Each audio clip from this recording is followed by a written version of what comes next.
Hello, everybody. It is Peter Zion coming to you from a foggy Colorado. It is the 22nd of September, and the news in the last 4 or 5 days is that the Ukrainians have managed to blow up a handful of major armed depots within Russian territory, some of them a couple hundred miles from the border.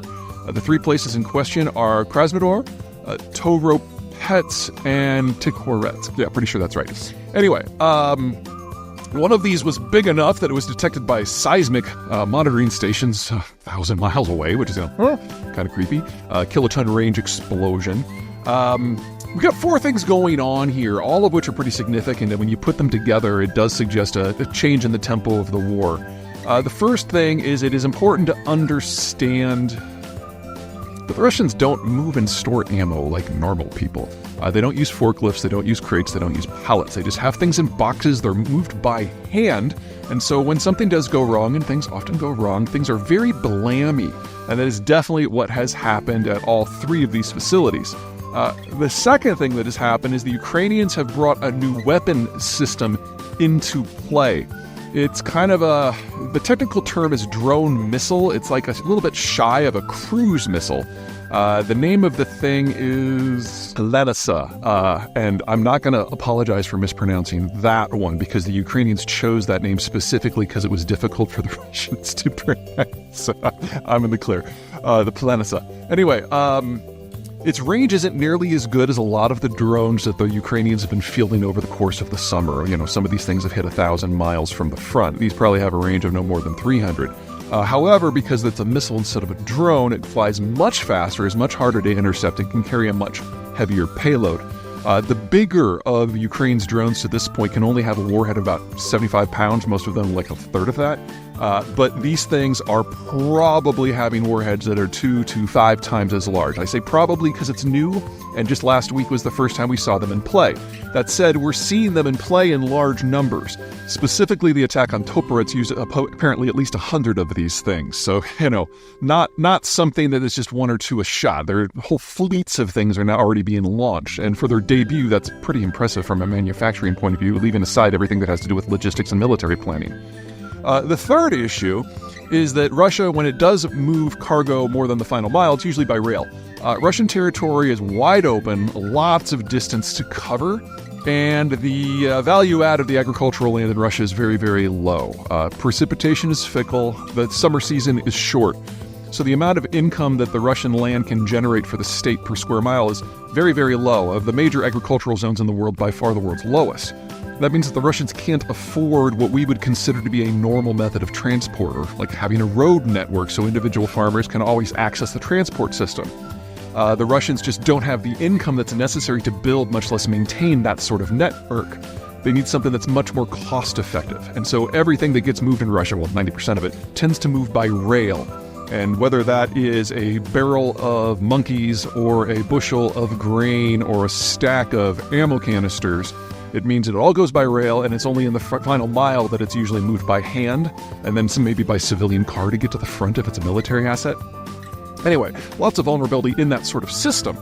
But since you don't necessarily know where the trains are going to be, it can be a little hard to target because rail networks are really hard to disrupt in the long term. You just have to lay new rail if it gets blown up. Well, in the Tikhoretsk attack, it appears that a train was there at the time of the attack unloading ammo, and the train itself was hit, and so the entire depot was blown up. Now, I must emphasize here I'm using local reporting from within Russia, so I don't know how much to trust it, but usually the Russians don't celebrate their own trains getting blown up and their own ammo dumps getting blown up. Celebrate, wrong word. Anyway, point being that unless this was just an amazing coincidence, it suggests that the Ukrainians have found a way to track in real time Russian rail movements. And there's reason to think that that is real. Because if you remember a few weeks ago, the Ukrainians attacked Russia to the north of them and took over large portions of the Kursk province, complete with the rail depot at a place called Sudza. And if that Sudza is allowing the Ukrainians to basically tap into or hack into the Russian rail network, they now know the schedules and the locations of the rail locomotives and what they might be carrying. And if what they might be carrying is explosive and it's going to a place where it's unloading into a warehouse that's full of things that are explosive, well, let's just call that a target-rich environment for the Ukrainians. So we should expect to see more of this sort of activity. Which brings us to the fourth and final issue, which is probably a change in targeting. If the Ukrainians really do have better intel on the rail system now, and if they've got these faster, more lethal, mass-produced missile drones, well, the logical target for the Ukrainians is to start going after the power generation and distribution system. Unlike in the United States, where we move half of our cargo by ton-mile by truck, in Russia, rail's really important. And 2/3 of Russia's locomotives are electric. So if you can disrupt the electricity system, then the entire Russian transport system falls apart. Now, we may already be seeing some of the early stages of this. We know the Ukrainians have used some drones to attack some power centers in Crimea. It felt like a test run to me. There weren't a lot involved. But if they really do have better information on rail systems, and now they've got the weapon systems to go after ammo, and they've got the weapon systems to go after the transport network, we're probably going to see a lot more activity within 150 miles of the border to the north, to the northeast, and to the east of Ukraine proper. And we have seen Russian counteroffensives in places like Kursk peter out in the last 72 hours, as well as seeing the Russian assaults on places like the Donbass in eastern Ukraine, where they were on the verge of capturing a Ukrainian rail network at Borovsk.